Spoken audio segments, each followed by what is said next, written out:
You're live. All right, thank you, Mr. Curl. All right, first of all, I want to call the meeting to order. Time is 10:02. Beverly, can we do a roll call, please? Yes, sir. Good morning, everyone. Chairman Cody, Yes, here. Director O'Halloran, Yeah.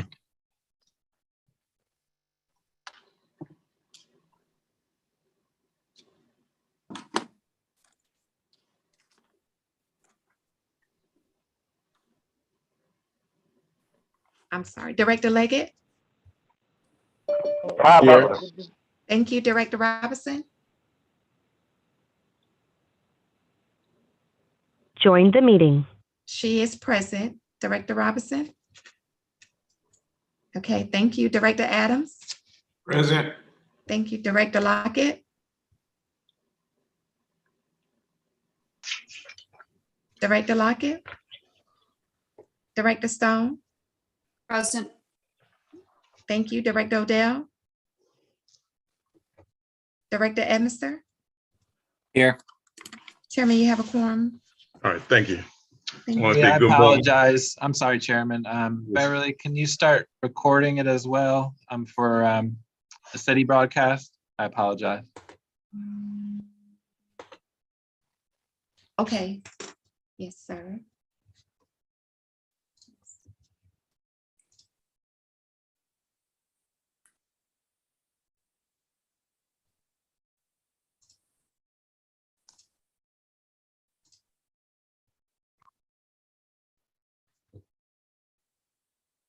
Thank you, ma'am. Thank you, sir. Thank you. All right, I want to say good morning, and I send greetings to each member and the citizens of Chatham County who support transit every day. I want to say greetings to our board and staff. Before we go into the approval of today's agenda, I would like to say we're going to add a presentation by John Allen. So for the approval of today's agenda, do we have a motion and a second? Join the meeting. So move. Second. Thank you. Director Edmister. Yes. Director Odell. Director Stone. Yes. Director Lockett.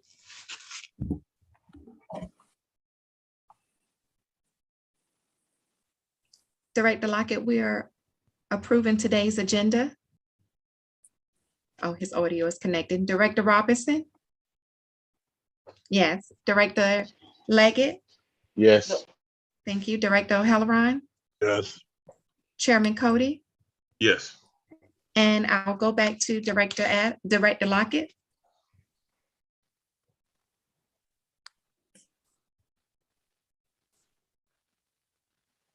He's getting his audio connected.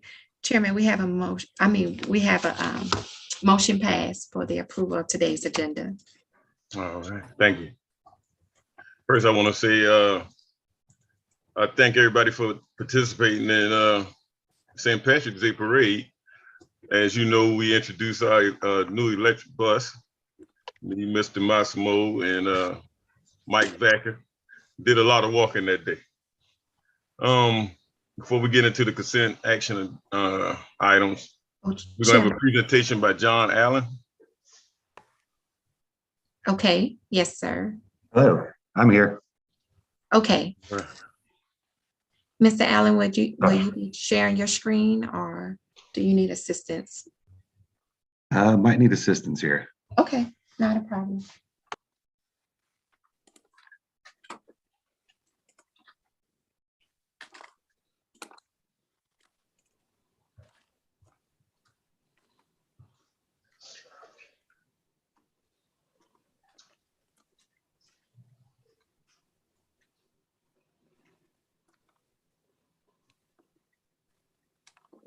And I don't want to forget our driver, Miss Laverne Haynes, for driving us around.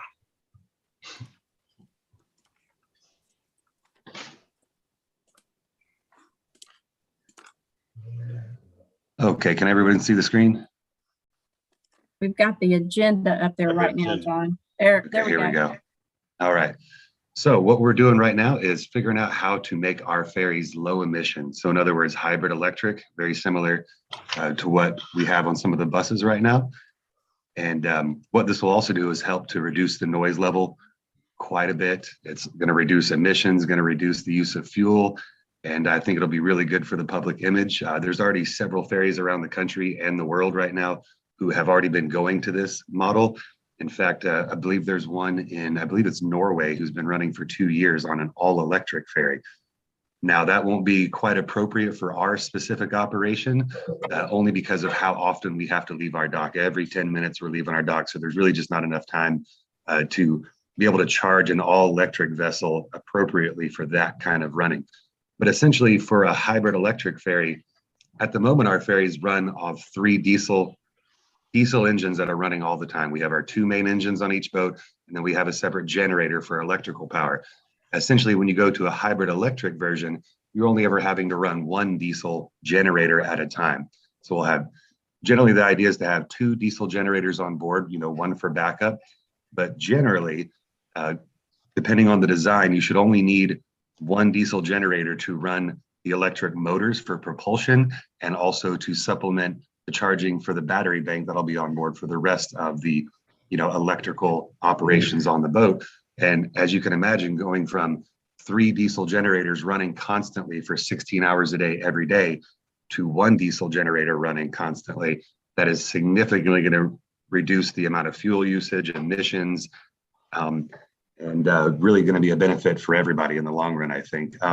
Right now, we have a procured naval engineering service with De Jong and LeBay, and CAT has worked with them before, in fact, to repower one of our catamaran vessels, the Florence Martis. And so they're very familiar with that design, and that's the type of design we would need to go to. You see, I know everybody loves our older ferries, the ones that look like beautiful little tugboats, and they're very aesthetically appealing. But if you're going to go to something that is run by hybrid electric, you need to go as light as possible. So our smaller ferries are all steel. Catamaran is aluminum. And that's going to make things a lot lighter and be able to accommodate these electric motors a lot better. So we are working with them right now, and we just need to get approval because originally, I think when this proposal was made a few years ago to work with this design firm, I wasn't here at the time, but the idea was to basically go to more of the catamaran style design. So that's what they've already been working on for a while. So recently I inquired to them that we could convert that design, see what they could do. In other words, to go from a traditional diesel run vessel to a hybrid electric version. And so that is going to incur some extra costs on their part to figure out all the regulations, because there's a lot more design you have to work out with the Coast Guard, and there's just a lot more work to do. So if we can get approval to get them working on that, I believe within the next few years, we can have a much cleaner running, much quieter, much more safe and efficient, easier to work on vessels to accommodate our ferry service here in downtown Savannah. And the rest of this is just a few examples of some places around the world and around the country who have already gone to either zero emission ferries or low emission ferries. And there's the one I was speaking of earlier, the Oslo, the one in Norway, right? There's the world's largest all electric ferry. So in other words, point being is that this is a proven concept and is certainly possible. And in fact, the design team we're working with right now already has several examples of what they've done to already convert certain ferries to hybrid electric or all electric. And I think that's about it. What is the cost associated with this? The cost associated to redesign the ferries, you mean? Yes, in other words, to go to these low emission, this study. And I believe if I remember correctly, it's an additional 40,000. Sorry, I don't have that in front of me at the moment, but yeah, I believe it was 40,000. One thing to keep in mind, Director, is the overall, in terms of the cost that we're talking about for the redesign, once we get into kind of a product versus the current ferry type that we run, the savings that we will also accrue in the efficiency of the operations and so forth will ultimately be a cost savings to us in addition to the environmental benefit. I mean, I'm not against it. I was just wanted to make sure that this was something that we could afford to do at this time. I think it's a great idea. I just wanted to know where the funds would come from. Absolutely. Got a question. So how often do we charge it? And remember you saying it was gonna be hard to charge it as we drive. So the benefit with the hybrid electric version instead of all electric is that you don't necessarily need to stop and charge. Essentially, when the vessel is at the dock at night not being used, then you can plug it into shore power and use much cheaper shore power electricity to make sure the battery bank is fully charged in the morning. But during operations throughout the day, the batteries will essentially, the generator is used as an alternator to keep the battery bank charged. So you won't, while it's in operation, you won't need to keep it plugged in or plug it in at any point until you shut down at night. All right. Thank you. You're welcome.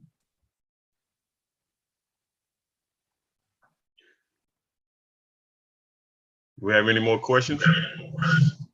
Mr. Massimo, do you Yes, sir. want to? One other note for Director Stone is on the actual agenda item where we talk about the contract amendment that Mr. Allen described in his presentation. The project is funded by an FTA grant, a 5307H grant that we have for the discretionary ferry boat, but it's also our 20% local match is coming from SPLOST 7. Okay, so that's direct financial impact. Yes, ma'am. Thank you. Sure thing. Okay. Director Adams. Yes, what's the downtime for the conversion? The downtime as far as redesigning the ferries for conversion? Yes, sir. That is unknown at this point because we're going into not uncharted territory, but I believe it'll probably add at least a couple of months to the design. Okay, thank you. You're welcome. Do you have any more questions? So we have a motion and a second on this item. So moved. Second. Second. All right, Beverly. Okay, is this the motion and second for the consent action items today? Yes. Okay, and I have. Thank you, Director and Director Thank you, Adams. Mr. Adams. Mr. Allen. I'm sorry? I was saying thank you for that presentation. Oh, yes, sir. You're very welcome. Okay. And so for the approval of the consent agenda, we have a motion and a second.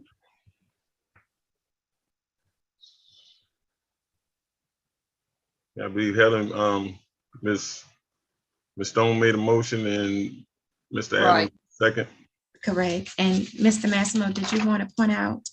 I did. On item 6 under the consent action items, the approval that you'll be granting there is for our $20,000 local match only.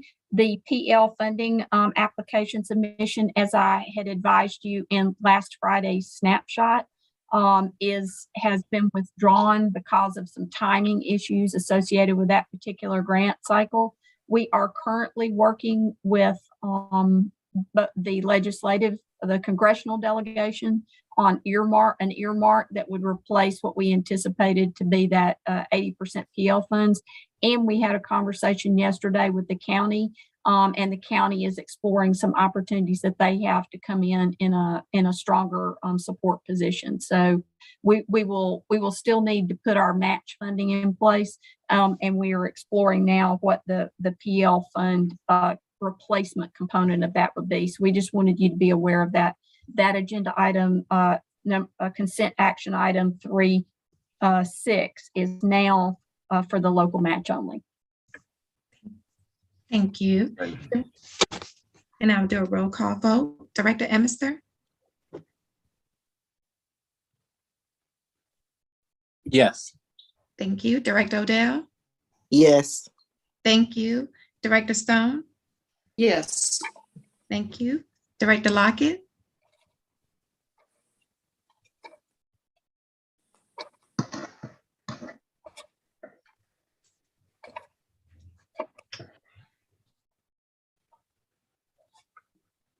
He's having a problem with his volume. yes, yes, sir. Thank you, Director Adams. Director Adams, Yes. Director Robinson? Yes, okay, thank you. Director Leggett? Yes. Thank you. Director O'Halloran? Yes. Thank you. Chairman Cody? Yes. Okay, and Director Lockett is yes? Okay,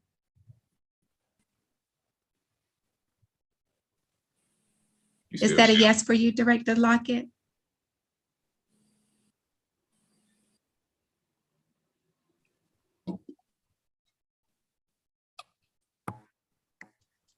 He wants to know if you're saying yes. He's calling out. Okay, yes. Okay, that's a yes for Director Lockett. Thank you. Motion passed, Chairman. Thank you. Next, we will have on an individual action item is the paratransit vehicles purchase change order. We would need a motion in a second.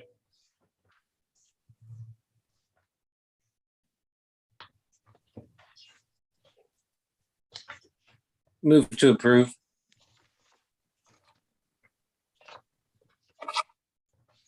I'll second. Can we just, for the record, have a brief summary? I mean, I know it was in our packet, but I just, for the people that might be listening. Absolutely. Thank you, Director Stone. I'm glad to offer that explanation. And Ms. Cutter, I think, is also on the call and may want to join as well. We had originally, CAP Board of Directors had approved a purchase back in January of 2021 to issue the purchase of 33 paratransit units. And as we all know, the supply chain in our country has been dramatically impacted for a while now, and due to chassis manufacturer shutdowns that pose delays and the worldwide shortage of microchips, production costs have increased, and we were notified by the state of Georgia that the per unit vehicle cost was impacted fairly substantially. It meant that we had to reduce the total number of units that would be covered under this approval from the original 33 that were approved to 24. And that is the essence of this change order. Ms. Cutter, did you want to add anything further? Just to add that the amount of the FHWA grant was $2.1 million with a 20% local match. And that's what's driving the need to reduce the number of vehicles procured.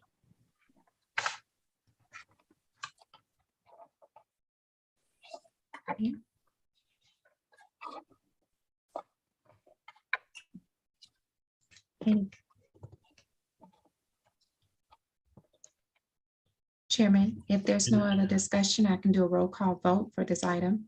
Yes, let's do a roll call vote. Sorry about that. Okay, no problem. Director Emister? Yes. Director Odell? Yes. Director Stone? Yes. Director Lockett?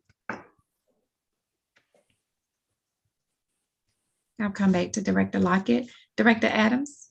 Yes. Director Robinson? Yes. Director Leggett? Yes. Director O'Halloran? Yes. Chairman Cody? Yes. And Director Lockett?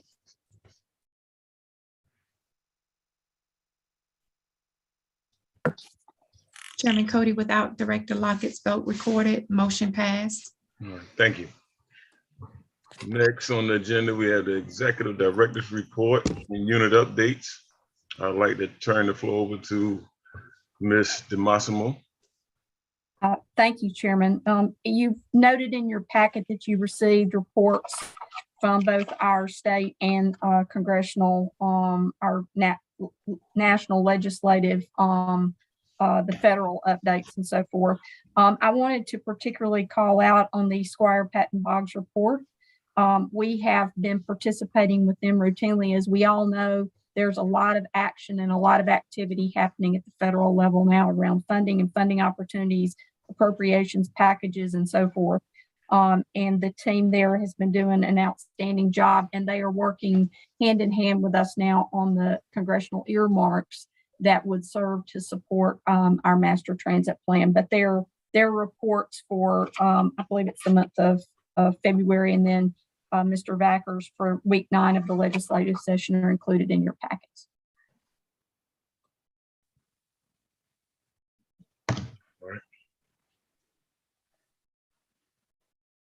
And I think our next item is the service delivery update. Mr. Dumas. Good morning. Good morning, Chairman, and to the Board of Directors and to our CEO. Those of you who are listening, I'd like to give you an update on our service delivery today. With some brief information, your board service delivery packet is included in your packet. I'm sorry, update is included in your packet already. But I'd like to give you updates on our service. Next slide, please. Our fixed route on-time performance, it's about the same as it has been last month, around about 58–60% on-time performance. The good news, next slide, is that our ridership, however, fixed route is up compared to last month and also a year ago. So even though we have more riders, our on-time performance is still hovering about the same. So we have not lost the on-time performance because of the additional ridership. And we'll go into some more details about some of the challenges that we're still facing with manpower, but we'll do that a little later in the presentation. Next slide, please. The paratransit on-time performance, it's continued to be, it's down from this time a year ago, but it's about the same as it had been for the last 2 months, January and February. So we've not moved too much on the on-time performance. And also with that, you notice that we have acknowledgement of our top 5 performers who are continuing to do well in performing the service, even though we've been challenged with some shortage. These individuals continue to step up and deliver excellent service. Next slide. Our paratransit ridership is still remains to be down compared to a year ago, slightly down from last month. But we have some good news to share with you on that as well as we do go a little further in the presentation. Next slide. Our CAT mobility reservation. Good news here is that we're starting to see an uptick on individuals that are using service. It's up from a year ago. It's slightly up from January, but we hope to keep trending up where more and more individuals are using the online reservation. Next slide. Our water ferry ridership, it is continuing to go up. January is usually, February usually months that it has a slight dip. But we can see that in February, we're starting to increase ridership with that. Mr. Allen is doing an extremely wonderful job trying to continue the ferry service with the struggles that we're having and meet the demands. So we're still moving individuals back and forth across the river, and he's doing whatever it takes to make sure that we continue to provide that service. Next slide, please. Our maintenance means distance between vehicle failure and target is 12,000. We're right at that. We had some challenges in the month of February, but we're still at our target.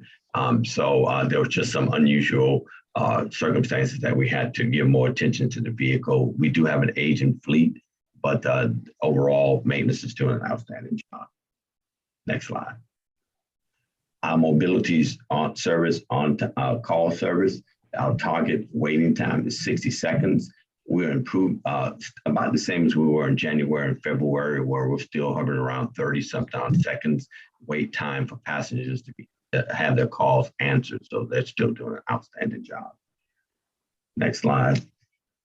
Our average incoming calls, again, it's the numbers are going down. And when we say go down, that's a good thing for us, because it means that our service demands, we're starting to improve with the being able to meet the demands. We'll go into that a little further too, as far as how adding increased seating capacity has allowed us to move more passengers. And when we're moving passengers, we have less people calling. Usually the calls are associated with missed trips, unscheduled trips, or not being able to get the service that they're requesting. Our top advocates, just to briefly mention that at the bottom of that slide as well, we continue to be hovering over 90, almost 100% there. So they're doing an outstanding job handling the calls and responding to our customers. Next slide. Our safety update, just to let you know that we had 1 preventable accident in the month of February, 2 non-preventable, 1 workers' comp claim, which is down from last month. We've had 5 drug screening and 10 DOT physicals. These are the drug testing and the physicals are normal requirements that employees have to do, either annual, semi-annual, or when we hire new employees. Next slide. So here's where we kind of give some updates. One, on St. Patrick's Day, it was already noted that we had the electric bus in the St. Patrick's Day. It was a big hit. People that received it well. We're excited about it, and it's just the beginning to be our process of putting the electric buses out on the road. So we do have the pilot rollout that's scheduled to take place on April 22nd. Following that date, we will begin to put the electric buses on the street, and you'll begin to see them roll around through the city on different routes. We are testing those routes and making sure that wherever we place these buses, they will be successful. There won't be any overhangs, any problem with the bus can safely maneuver up and down our street safely. I think, Mr. Dumas, if you don't mind me jumping in for just a moment. Certainly. And this is in response to, we always are being mindful of the questions that the directors have asked us in previous meetings and in committees. And Dr. O'Halloran had asked us if it was possible to get the buses on the road prior to Earth Day. And I had put some information in the last snapshot that was sent to you last week, directors and chairman, but I wanted to call your attention to that. One of the other things that we were able to note on St. Patrick's Day was that in addition to the kinds of testing that Mr. Dumas was describing that we're still doing in the field to make sure that once we really go live with all 6 buses that we are truly running as flawlessly as possible, is that we noted a likely need for some additional driver training. Those electric buses are really like just massive computers running on wheels. And they're very much like your own computer. When you boot them up, if you don't do things in a certain order, it reacts not so well. And so we actually had an experience like that on St. Patrick's Day. Luckily, it happened out in the yard and so forth. But it pointed out to us the need, as we're also leading up to this Earth Day rollout, to reinvigorate our driver training in a way that also ensures the successful launch. So Dr. O'Halloran, I just wanted you to know we have looked into that. Our recommendation remains waiting till Earth Day to do the full rollout so that we still dedicate the time needed to the continued testing that Mr. Dumas was describing, as well as that driver training that I just mentioned. Thank you. Thank you. And so we get to our staffing. And so when I said that we were reminded on the paratransit, that's where we saw the greatest impact when we went to full seating capacity. We were able to reduce the unscheduled trips that we were having weekly. In some cases, we were having almost 600 unscheduled trips per week. But once we went to the full seating capacity, that number dropped from nearly 600 to just a little over 100. And we still expect that number will drop even further. We just hired 3 new paratransit drivers who should be completing their training in the next 3 weeks. So we'll add those to the staff as well. We still continue to use CRC service, but at a minimum. So everything is looking good and pointed in the right direction. We just to give you information, we're still short on our paratransit drivers, so we'll continue to advertise and hire. Our last update I mentioned in the committee meeting a couple of weeks ago, we're still about 22 drivers short on the paratransit side. So I understand we still have a ways to go, but the impact of increasing that seating has made it a lot easier and more better prepared to move the clients as they're requesting us to do so. On the fixed route. We're also very hopeful that the referral bonus incentive that you've approved today is also another layer of, on the staffing side of operations, is another layer to really help. We think there's no substitute for peer-to-peer recruitment, and we really are thankful for your support of that, and very hopeful that that's also going to continue to balance off, in addition to the operations side adjustments we've been making to offer more reliability in our service, and the changes that we made with going back to the seating capacity. That referral bonus is going to be very helpful on the staffing side as well. Correct. Thank you. And so even though we're reporting numbers for February, we hope to have improvements in those numbers for the month of March, because this is where we did our service change. And even with the service change, we still show that running a reduced schedule, we're still about 15 drivers short. But to get to full staff and to get back to full service hours that we've normally run until midnight, I think that we're somewhere about 25 drivers short. So again, with this incentive, we hope to get that number up. Once we get those numbers moving in the right direction, we're able to go back into the service, increase our service level, and get back to a standard that we'd like to be, and provide service until that midnight hour again. And so that's some of our staffing challenges we want to make you aware of. And then finally, the Clever device, this process is moving along real well.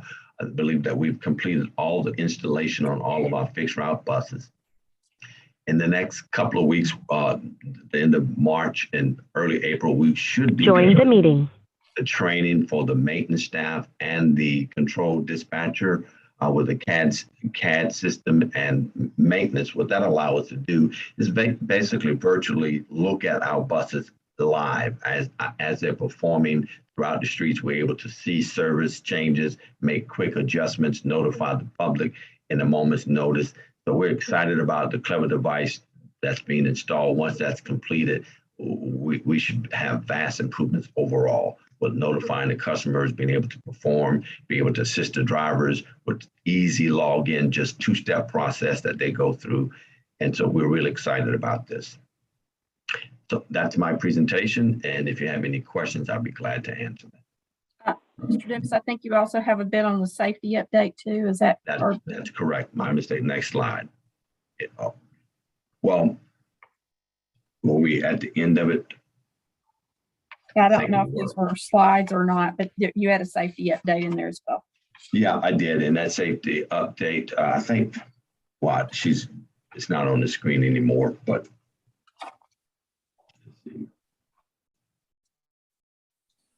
Let me go back and see what I had on mine.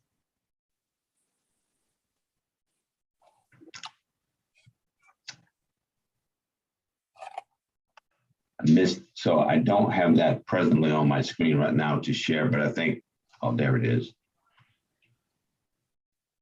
Oh, that was it. That's all I had on my presentation, Ms. DeMassimo. Okay, very good. I have a quick question. In reading, and I don't know whether, because I'm down to one computer here, so where on the agenda this was, but I was looking at our ridership on our buses, and I noticed that Skidaway Island and Coffee Bluff is a pretty poor performer. And I don't know at what point we're going to start really looking at these routes, but that one troubled me a bit. So Director Stone, the work that we presently are in, we're probably, we had to issue an amendment to the contract, but the work that's being done on the COA and the TDP, those contracts that you previously issued, the analysis of routes and so forth will be a part of that, as well as will roll up into the overall master transit plan. So it may be that we're a few months out, some months out from being able to make recommendations on that from a system level performance, understanding how all of those things connect rather than just simply making a decision based upon the individual route. But we are moving quickly towards that and should have recommendations for you on the poor performers very soon. Okay, because that troubles me a little bit. And it also, for Skidaway Island, this might be a perfect example of the first mile, last mile, opportunity, because you're sending, these large buses all the way to Skidaway Island. Right. And I don't know how far out on Coffee Bluff they go, but those are pretty extensive routes. I will mention related to that at the next meeting, we should have a really good fulsome report for you on first mile, last mile progress. We've had some very productive meetings with some peer systems and in looking at the way that our original first mile, last mile, especially the Uber partnership was originally proposed. And we think we've got some very productive modifications to make to that both our attorneys have looked at, but also our insurance carriers have looked at, that make it a much more manage our liability and manage our risk much more effectively while still getting that service potential in there that I know that you've been a huge supporter of. So at the next meeting, we'll have a report for you on that. I have. I've been really worried about that because geographically we have a very large county, and I know that it is a stretch to try to get bus services, throughout as much of the county as possible, noting geographically the distance. So I'm just really interested to see what we can do to move people where they need to be. And these legs out, in the extremities of the county, we could compact it a little bit and make for a more efficient service, if that makes sense. Absolutely. Both, as I said, both the COA and the TDP tools that are presently under, moving forward to a contract award. We did do an amendment that's costing us a little bit of time on that, but that'll be an opportunity to review that. And then, of course, the master transit plan will be an opportunity to look at it from a very holistic perspective. So I think we're going to get a couple of bites at that apple, so to speak, over the next year. But thank you very much. Thank you. All right. And the next, the system development update today is a marketing and communications report. Eric, would you like to share the information on marketing and communications for the month?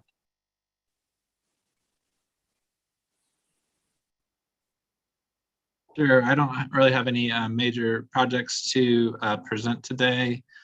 We just continue getting the word out, and I have the full report on the agenda packet if y'all have any questions. Some of the highlights that we're promoting in February, we continue to promote Mr. Massimo's arrival. We also promoted the recruitment retention bonus, as well as the paratransit driver pay increase. We also did get some good media coverage of our plan to participate in the St. Patrick's Day Parade. That's all I've got, really, unless you all have any questions. Thank you very much, Mr. Curl. Were there any questions for Mr. Curl? If not, we'll move on to the financial services update and call on CFO Cutter.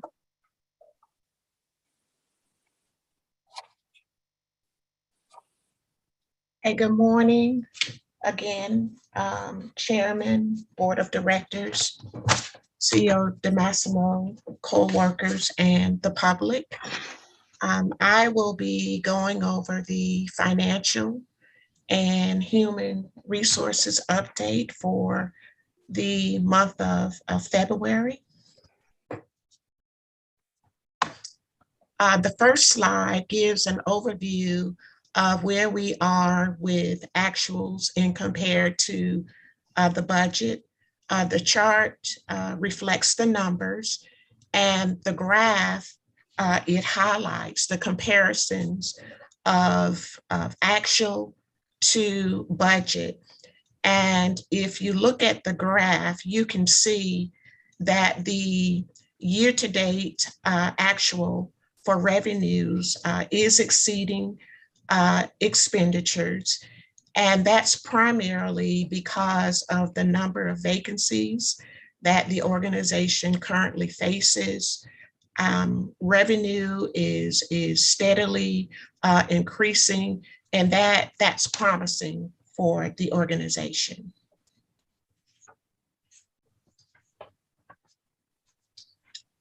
This pie chart, nothing new, nothing different. It continues to reflect the primary revenue source of grant funding, followed by the special district transit tax at 13.92%. Excuse me, paratransit revenue is a little higher at 25.18%. Our expense categories, even though we have a high rate of vacancies on fixed route and paratransit, salaries and wages continue to represent 41% of the expenses for the organization, followed by employee benefits at 20%. Our cash receipts for the month are listed below. Our grant accrual, FTA grant accrual of $391,247. It's reflected here. The balance in the account as of the end of February totaled $7.6 million. I just wanted to highlight that we are still awaiting 5307 funding in the amount of $3.8 million, and hopefully that grant will be fully executed in the next month or two prior to year end. Again, the FY22 budget snapshot, and this really gives an overview of our revenue and our expenses, and wanted to call your attention to the supplemental paratransit services. The bill for January totaled a little over $10,000. We have received the bill for February. There were a few discrepancies that we are working through to ensure the billing is accurate.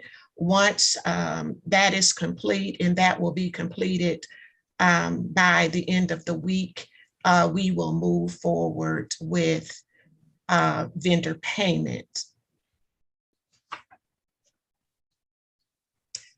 This graph shows the month-end cash balance. As you can see, it's up and down with a peak in December, and that was primarily because of transit tax fund receipts. We should see another peak in April or May. The 23 budget prep, it's really in motion now. We should be receiving department requests within the next week or two, so that we can update the board as to what the gap is with requests and projected revenues. Bring forward, of course, balancing strategies that will be introduced in the budget workshop on the 31st. We do have some challenges as outlined on the chart here, and we will be providing more detail during the budget workshop on the 31st.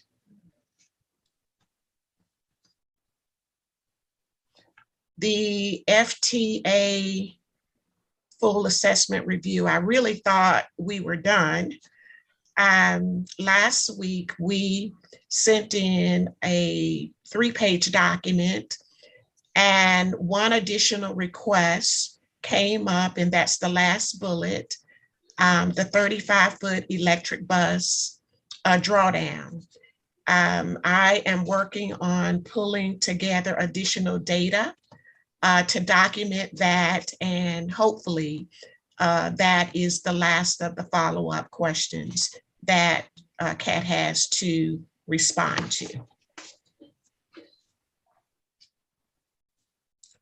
Procurement and compliance, there has been a delay in the renovation of CAT Central. However, we are moving forward with the realignment of the board administrator's office, and that process is currently underway.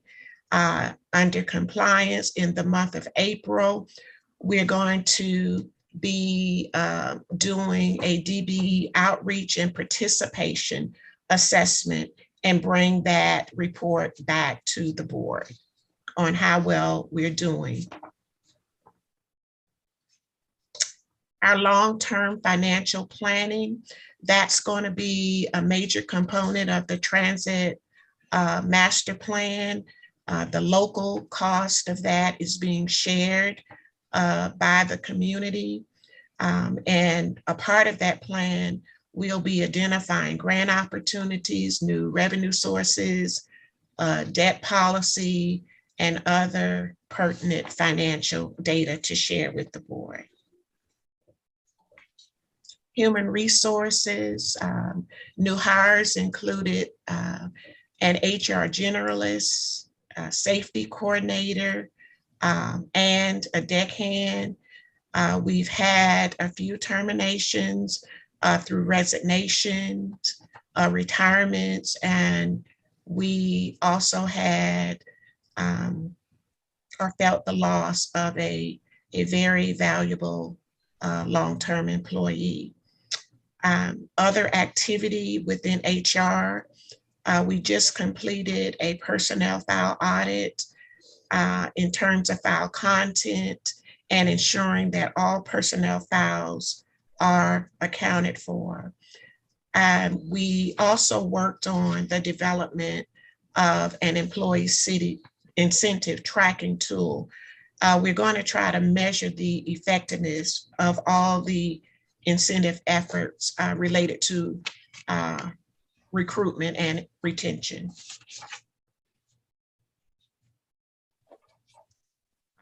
What's going on with recruitment? Under recruitment, you see the list of positions that we are highly focused on. Under the strategies, we have a couple of job fairs coming up on Thursday, the 24th from 2 to 5 at the ITC. And then we'll be participating in a virtual job fair with the Georgia Department of Labor. We've had some outreach to Savannah Technical College Career Connections to assist us with fixed route operator recruitment. Also have reached out to Savannah State and Georgia Southern University to try to get some interest in pursuing a career in transit. That concludes my presentation. If there are any questions, I'll be happy to address them at this time. I have a quick question. Yes. And going through the expenditures and that kind of thing, who is the Zebra Group? Okay, that was on the list of purchases over 2,500. Right. Is that what you're referring to? Yes. It was a $3,000 expense. I just didn't know. I've never heard of the Zebra Group. Didn't know what it was. Okay, let me follow up on what that actual procurement was, and I will report back prior to the close of meeting. Thank you. You're welcome.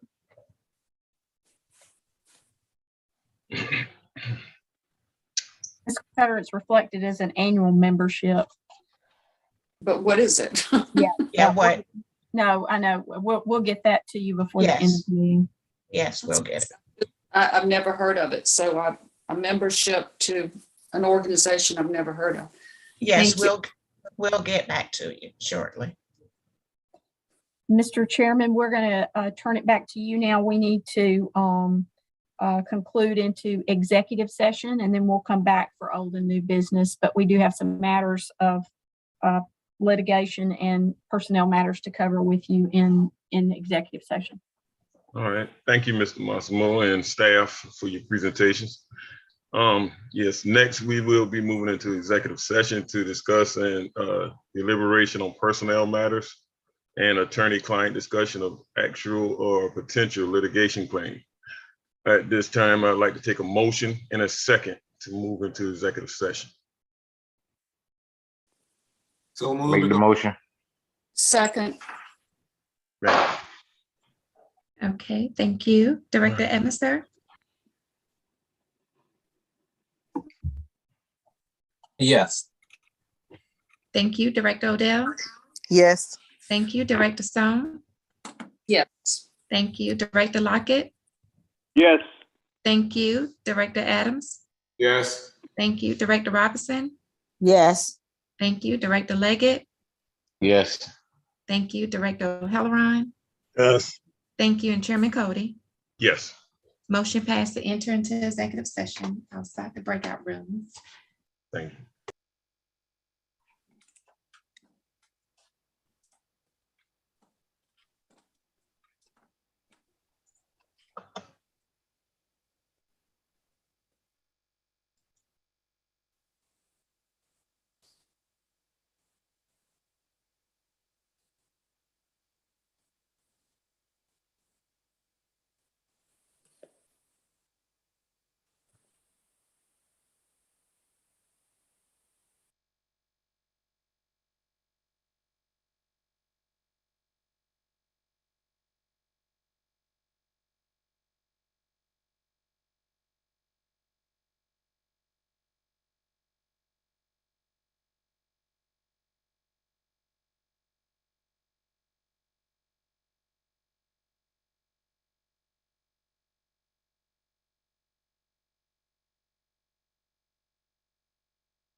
Bobby Lockett. Join the meeting.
Okay, Chairman, we are live. Thank you. I would like to say we had no action or votes taken in the executive session. And we'll now be moving on to old and new business. We have one item, board traveling and training. Thank you, Mr. Chairman. Beverly, if you could put the, Ms. Dumas could put the, there was a memo that we sent to you a little earlier today. And I wanted to just walk through it with you. We have had recently received, and it's been discussed in our meetings here, a reimbursement from APTA for an earlier conference that we didn't attend during COVID. And there was currently an idea that we were holding on a budget for board member participation in APTA events. Certainly a strong appetite by our board because you're all, I know, very committed and interested in the industry and in advancing your participation with the CAP board. So since there was currently no budget for the board member participation in APTA events, but we had a unique circumstance, this recently approved commitment to the APTA racial equity pilot. And Dr. Robinson had expressed an interest in the APTA board in that area. And given that it was a brand new pilot, we were going to try to use those funds to allow her participation in that area. After careful consideration, she decided to participate in an online committee for the initial work, but there were technical glitches on that date, and we're working to get her scheduled into the next call. This experience in talking through all that with you highlighted the need for a written policy and procedure for all board members to follow to facilitate not only board member APTA participation, but making sure that there's equity and transparency for everyone in terms of how we go about doing that. So we are currently, Ms. Dumas has been polling you for your areas of particular interest and to establish a supporting board member training professional activity budget for FY23. Ms. Cutter and I are working on that, as we've mentioned in our several recent meetings and communications. And to that end, we're asking for your consideration and support for the following. Ms. Dumas, could you scroll up just a bit further, please? Thank you. Policy and procedure for board member APTA and related professional events, because I also expect that there could be some other transit related trainings or activities or meetings and matters that you may also have a desire to participate in. So CAT board members will submit requests by email for participation in APTA related activities to the CEO during the budget planning process. And also, I think if things come up outside of just the budget planning process, we would want you to communicate that again through our email request.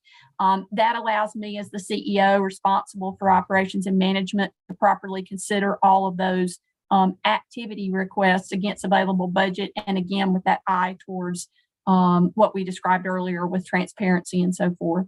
And working with staff, and after the approval of the budget, we're going to make sure that all those requests are confirmed against the established budget and board member interest. And then upon confirmation, the staff will then support the board members' arrangement needs to attend. And we, again, as I said earlier, we thank you all for your commitment as active board members and industry supporters. And we know that you are as committed as we are to transparency of our budget and work program efforts. And we believe that this policy fully supports that. So we request your support of this policy and procedure. Thank you. All right, thank you.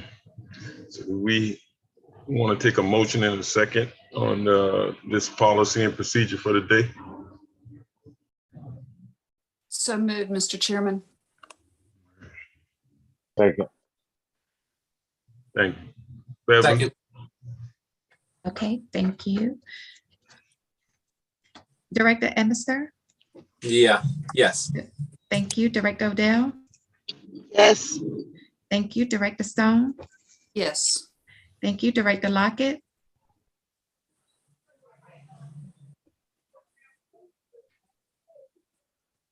I'll come back to Director Lockett. Director Adams?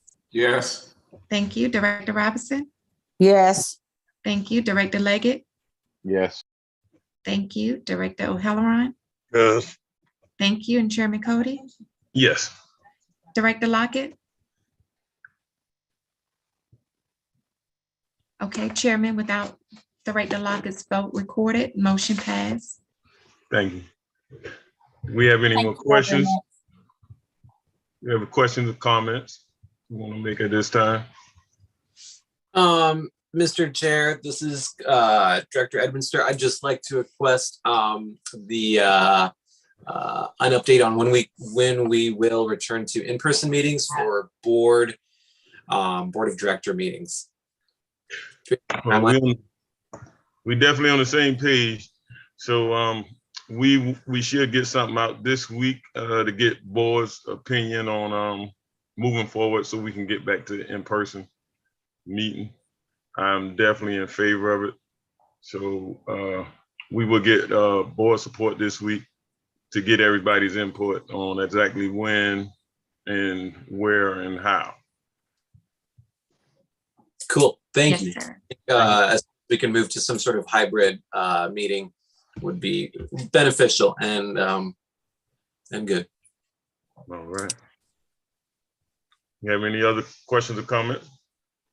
Mr. Chairman, I also want to remind the board about the upcoming, I know that Ms. Cutter mentioned this earlier in the meeting, but the upcoming budget workshop, as well as the upcoming board workshop. The board workshop with the business chemistry activity, as well as the participation from Dr. Otis Johnson in terms of the facilitated session around our master transit plan and other efforts, is going to be really critical and exciting for us. So I'm really looking forward to seeing everyone at both meetings. Yes. Yeah, I definitely participate. I hope everybody is on board and can get free so we can all participate. All right. Thank everybody for coming out today. Thank you for your staff and the CEO for giving us all these updates, and our attorneys and board members.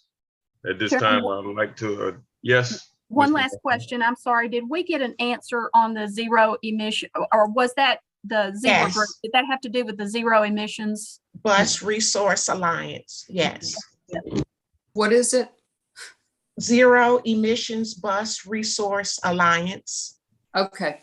And we've had the membership in 18, 19, and we renewed it this year. Okay. And it is a resource group for those participating in low emission, no emission, industry standard type work. Yes. Okay. Thank you. All right. Thank everybody for coming out today. At this time, we would like to adjourn this meeting. Thank you. Thank you. Thank you. Have a good afternoon.